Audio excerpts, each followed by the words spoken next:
Have you ever had one of those weeks where everything just they just feel off? You're doing the work, you're showing up, you're leading the meetings. But somewhere in the back of your mind, you're thinking, man, am I actually doing a good job here? Like you look around, half your team seems quiet. Someone's clearly frustrated, but you can't tell why. And you're trying to stay composed. You're trying to smile, lead, keep it professional, but deep down it's like, do they even trust me? Am I screwing this up?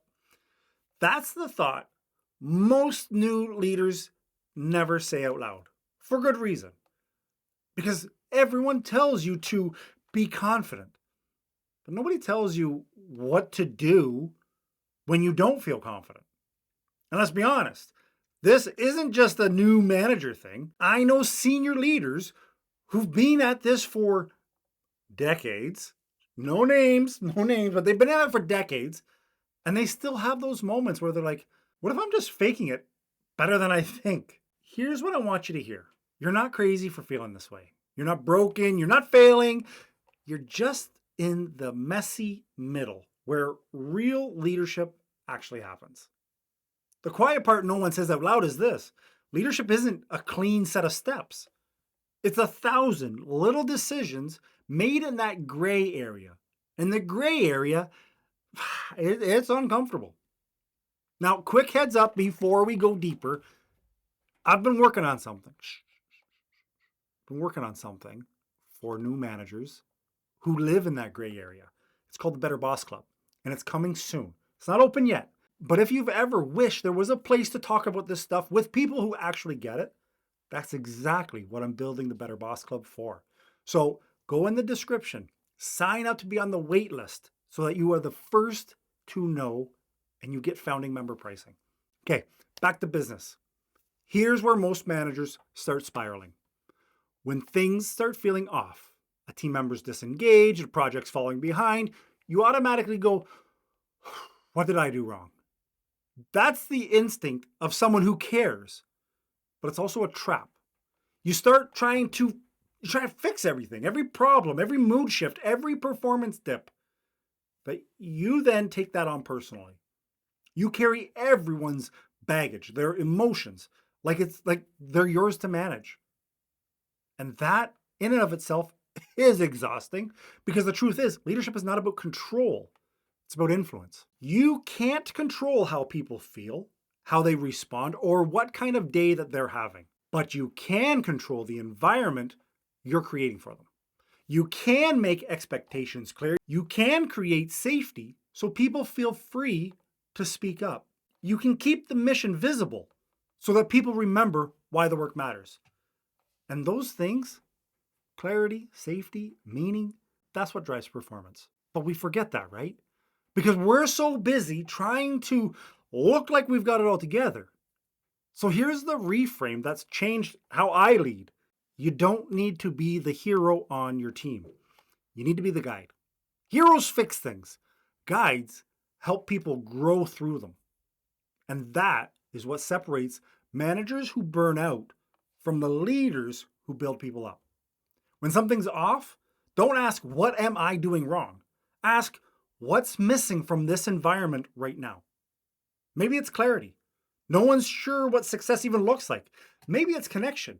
Maybe people feel like they're working next to each other, but not with each other. Maybe it's accountability. Folks don't see how their work ties to the bigger picture. When you start asking these types of questions, you stop internalizing everything as failure and you start seeing it as feedback. And feedback is power because that's how you shift from self-doubt to self-awareness. Look, leadership is hard. There's no version of it that's stress-free or smooth at all times. And if anyone is selling that, they're lying. But here's the part that they're not telling you. You don't build confidence by being perfect. You build it by showing up when it's hard and staying curious anyway. That's where the growth is going to happen. And I'll tell you that in that moment, when you start realizing, hey, I don't need to know everything. I just need to keep learning. That's when things finally start to click Because now, instead of reacting, you're leading with intention. You stop saying, ugh, I can't do this right now. And you start saying, okay, what can I do differently next time? It's a small shift. I know it's a small shift, but it is everything. And if you've ever had a one-on-one that goes right sideways, you know the kind. You've tried to give feedback, it landed wrong. And now it's awkward for the week. That's normal. That's part of it. Nobody nails this stuff out of the gate. I promise you. Ask me how I know. Nobody nails it right out of the gate. Even the best leaders are still collecting data, experimenting, figuring out what works with their people right now. And honestly, that's what makes leadership interesting. It's not static, it's alive. You're learning people. You're learning timing. You're learning how to communicate the same truth in 5 different ways, because that's what it takes for it to click. And if you can see these moments not as failures, but as feedback, you're going to stop beating yourself up and you're going to start growing in real time. You can't lead well from guilt. You can only lead well from awareness. And that awareness, that willingness to pay attention and adjust, that is where your team feels you present the most. Your people don't need a flawless boss. They need a real one. They don't need someone pretending to be bulletproof. They need someone who's consistent, open, and humble enough to say, yep, I missed that, but I'm on it now. That's what earns the respect. So yeah, maybe you're not nailing everything right now. Maybe your team's in a weird season. Maybe you're in your own head a bit. But don't mistake that for failure, because failure is giving up. Doubt, that's just part of the process. The best managers I know, the ones that everyone wants to work for, that I want to work for, they still have those days. They go home thinking, man, I probably could have handled this one a little bit better. But the difference is they use it. They turn reflection into adjustment and adjustment into growth. And that's what you're doing, even if it doesn't feel like it yet. And reminder, that thing I mentioned earlier about the Better Boss Club, yeah, that's exactly what it's for. It's for managers like us who are tired of feeling like we're doing this alone. It's for leaders who actually want to talk about the hard stuff, like the self-doubt, like the people drama, like the uncertainty, and they want to learn how to handle it better.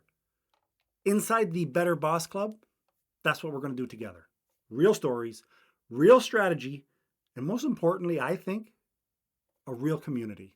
Now, like I said, it's not open yet, but when it does, you're going to want to be there on day 1. So if you want to be the first to know when it drops, get on the wait list. Link is in the description. You'll get early access, exclusive updates, and a chance to become a founding member before the doors officially open.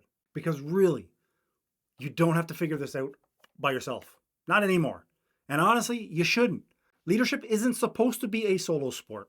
It's supposed to be a shared journey. So yes, you might feel like you're failing right now, but what's actually happening is you're growing, you're evolving, you're becoming the kind of leader who feels the weight, but still shows up anyway. And that's the kind of boss that people never forget. So don't forget to sign up to get on the wait list. Don't forget to get your coffee. And don't forget to see me in the next video. All right, ciao.